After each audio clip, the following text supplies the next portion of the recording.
Welcome to the Cross Canada Spotlight. I'm Mike Arsenault. Every week we take a look at a handful of the most interesting and entertaining stories produced across the Global News Network.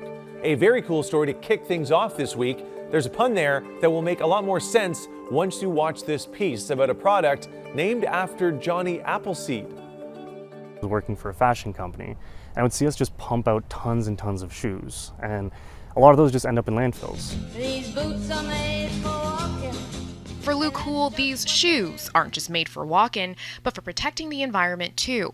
I was thinking to myself, what can we do to improve this? What if I told you the shoes you wear could change the world? His big idea, creating shoes that are fully biodegradable. So it's completely organic cotton uppers. There's a cork insole that molds to your feet over time. The midsole and outsole are made of a specific compound that biodegrades within about 3 years. But that's not all. The soles of these shoes house a secret. The seed is actually hidden right here. If you're going to plant your shoes in the ground in order to have them decompose, why don't we just put a tree seed inside of it and have it grow into a big beautiful apple tree? It took 3 years of development and designs before the 33-year-old settled on this prototype and a name, Johnny, after the American folk hero Johnny Appleseed, of course. Why the focus on shoes? Well, Hool says the soles of our shoes are usually made out of plastic, which takes about 1,000 years to decompose. Times that by 300 million pairs, roughly the amount of shoes that end up in landfills each year, and you've got a serious waste problem. Plastic is such a big problem. Right now it's invading our landfills, it's flooding our oceans, but to me it's really important that even though as consumers, like individually we're doing our part and we're trying as hard as we can, that industry needs to change too. But will Johnny's shoes biodegrade while they're on our feet? That's a good question. It's not. The shoe's compound needs a combo of moisture, pressure, and naturally occurring microbes to activate the process, Hool says. You can definitely go running with them, it's fine. You can sweat from your feet as much as you need. It won't affect it at all until it's underground. Manufactured in ethical factories in China with fair trade sourced materials, it's the shoe that keeps on giving, literally. Whenever somebody buys a pair of shoes, we're going to plant a tree on your behalf as well. And for $109, shipping included, Canadians can pick up a pair of these kicks on Kickstarter, which they'll receive by next August if all goes well. We're kind of offsetting your carbon footprint. One step at a time. Kayla McLean, Global News. It's that type of innovation and ingenuity that is needed to save our planet. Plastic is a massive problem, and solutions like the Johnny shoes are going to be integral to combat climate change. The black pair look pretty sharp too. I'd wear those, definitely. Now, speaking of innovation, a robot is getting the chance to hit the sports fields at the University of British Columbia. He is a cherished member of the UBC Athletics and Recreation Department. Nice and quiet to work with. Doesn't complain. This is Robbie, the robot. A lineskeeper some say is in a league of his own. It takes all the guesswork out. The lines are laser straight, the circles are perfect. Robbie can do what his human colleagues do, only faster and more consistent. The lines are in the same place every time. I can paint the field probably in about an hour and a half instead of 4 or 5 hours manually. Despite Robbie's ability and automation, he still requires constant supervision from his superior. I treat him like a staff member. He treats me like a staff member. Sometimes we don't get along so well, but at the end of the day, we get the job done, and we both walk away happy. He is among the first of his kind in Canada, arriving here 3 years ago from a Danish company called Turf Tank. He cost about $30,000 to $40,000, purchased through a partnership between UBC and the Whitecaps soccer team. So the field is already laid out. Through GPS technology, Robbie can paint any outdoor field in any configuration. He runs off of GPS, so there's a base station that receives satellite information. So between those 2 points, he knows exactly where he is. The precision, something the Whitecaps coaching team relies on. What we're looking for is a very technical side, because our coaches want different colored lines, different specs every day or every week. He does his job. To date, Robbie is responsible for all the outdoor grass and turf fields, giving it 110% rain or shine. Krista Dow, Global News. Let me be the first to welcome our new robot overlords. I mean, I guess that's pretty cool, but this is not a big leap away from a Black Mirror episode. I'm not ready for further robotic infiltration into our lives. Now, it is Halloween weekend, and a Calgary man has turned an eyesore in his driveway into something that is turning people's heads. Have you ever been to sea? Well, now's your chance. This here's our captain, and she'll be up behind the wheel controlling the ship on Halloween night. Setting sail on this Calgary driveway. Every ship should have a figurehead on it. It's a sign of good luck. Paul Godard is pretty proud of his creepy creation. Now, this is where our ghost lives. A guy who really sends shivers down the timbers after dark. A spooktacular ship, and check out what goes into the hold. Below decks, the ship's secret revealed. This is still a working dumpster. Here for Paul's pandemic project. We started to clean out the house. We're gonna do some renovations in the basement, so we got a dumpster. It's been an eyesore, so I figured we'd just liven it up a little bit and give something else for the neighbors to look at.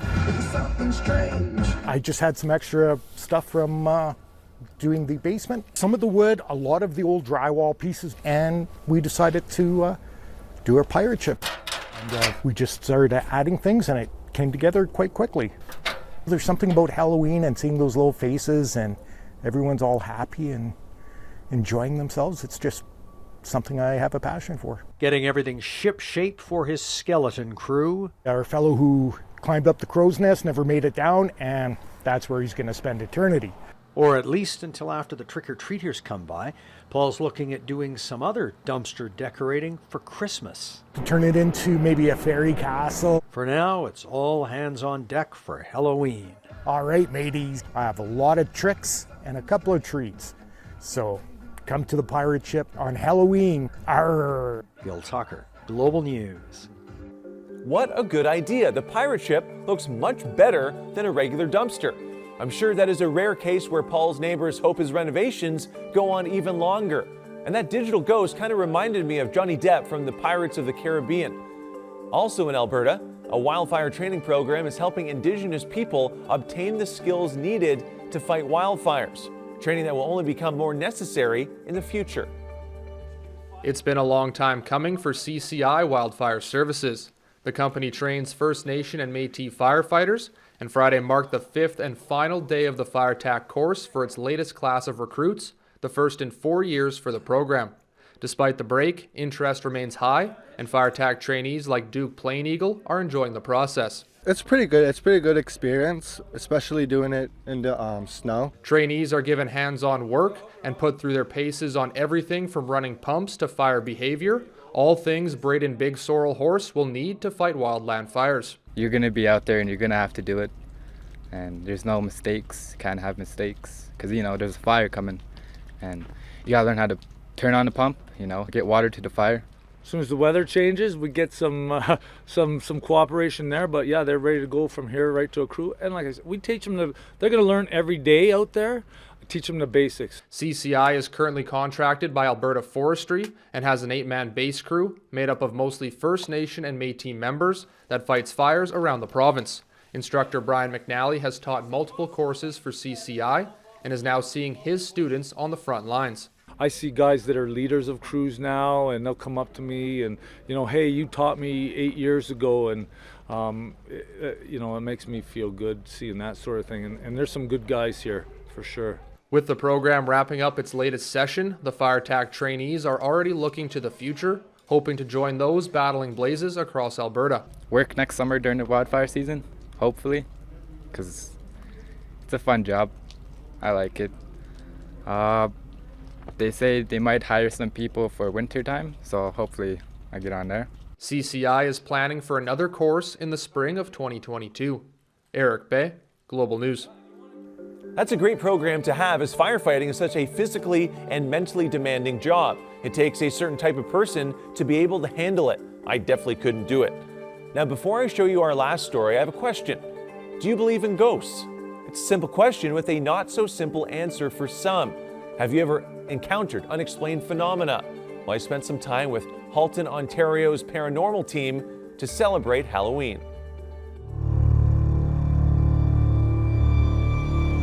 Paranormal investigator is someone who goes in to debunk or find out what's going on in someone's home. We set up and we find out where the hot spots are.